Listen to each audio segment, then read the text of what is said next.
Hello, my name is Laura, and you're watching the Bean Bird 2 channel where we talk about testimonies and talk about the goodness of God. Today I have a little short story about the color white.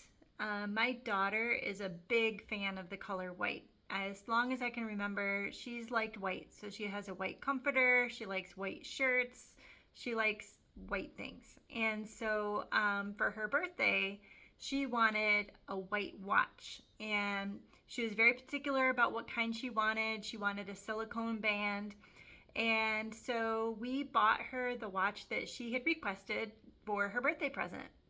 And she loved it. She's like, oh, I love it. It's white, it's crisp, it's beautiful.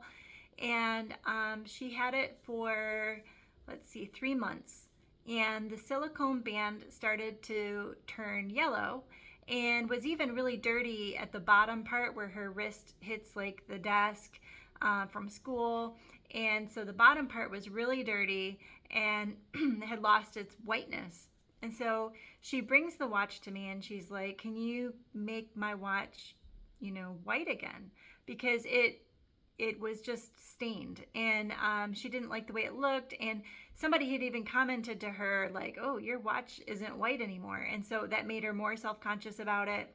And so I began looking up YouTube videos of how to restore the brightness to silicone, how to remove stains from silicone. And there were various home remedies that we tried. So one of them was hydrogen peroxide. One was baking soda soak and scrub. Another one was dish soap. And so we went through all these home remedies trying to clean this band. And after exhausting all the options, the band on her watch was still stained. And she said, I wish I had never got a white watch, because she didn't like the way it looked now. And my husband said, well, I'm glad she learned that lesson early. White's really beautiful, but it's hard to maintain. And he was talking about, too, how a lot of times what looks really beautiful is if you see white leather on the interior of our car, it looks so beautiful. Or like a white leather couch, or really anything white. Like even white shirts look great, but over time they yellow, or the white socks turn brown, and yellow sofas get dingy looking. And he's like, well, at least she learned her lesson now with this watch before she bought something really expensive down the line as an adult, and she knows like what happens to white things. And when he said that, I immediately thought about how God washes us white as snow. And that's a whiteness that never dulls, it never yellows, it doesn't stain. And I thought, oh my gosh, that's such a good mental picture of how all the things that we know on earth that we buy, they're white and beautiful, but over time they lose their brilliance and they turn yellow or brown.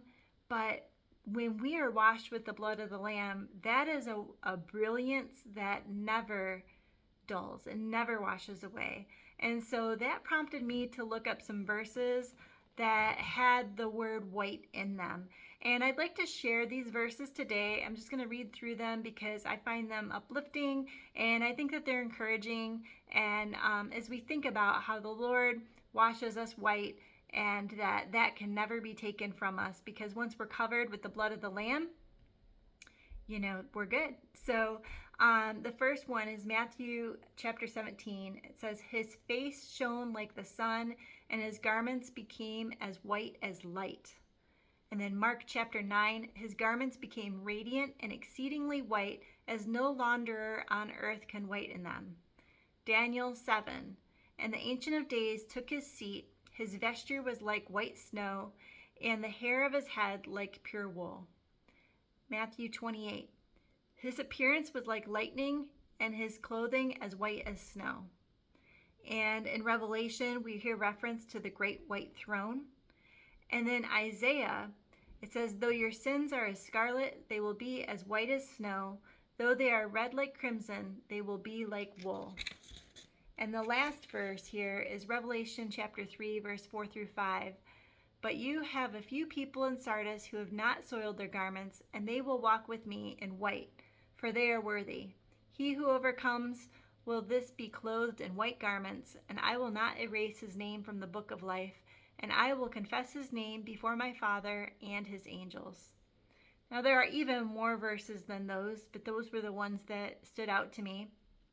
And it's just a blessing to know that what the Lord gives, no one can take away. And that's just so good. And so that's it for today on that topic. I think tomorrow I want to delve into David and I's dating story. I kind of made some notes today on an order of events that I want to make sure I don't miss anything. And so I'm hoping to delve into that. I don't know if I'll be able to do it in one video or two, because for the story to make sense, really you have to know the backstory. So we'll see how long that goes, but I'm going to try and do that tomorrow. So take care. Bye.